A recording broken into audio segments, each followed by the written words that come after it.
धनुषाको सखुवामा मुस्लिम टोलमाथि आक्रमण, मस्जिदमा तोडफोड र कुरान शरीफ चलाइयो। धनुषा जिल्लाको कमला नगरपालिका 6 सखुवा मरानस्थित मुस्लिम टोलमा आज गम्भीर र निन्दनीय आपराधिक घटना भएको छ।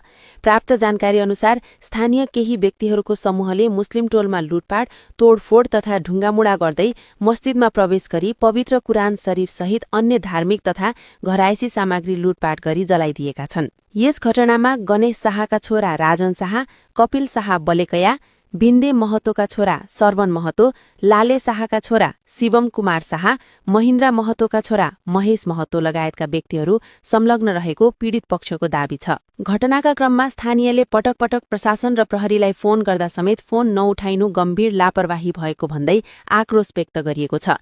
यसले अल्पसंख्यक मुस्लिम समुदायको सुरक्षाप्रति राज्यको गम्भीर असफलता देखाएको पीडित समुदायको भनाइ छ। स्थानीयका अनुसार यस क्षेत्रमा केही समयदेखि मुस्लिम समुदायमाथि धम्की, डरत्रास र हिंसात्मक गतिविधि दोहोरिँदै आएका छन्, जसले सामाजिक सद्भाव खलबल्याउनुका साथै संविधानले प्रत्याभूत गरेको धार्मिक स्वतन्त्रता र समान अधिकारमाथि ठाडो हमला गरेको छ। पीडित समुदायले घटनामा संलग्न जो कोहीलाई तत्काल पहिचान गरी पक्राउ गर्न, लुटपाट तथा तोडफोड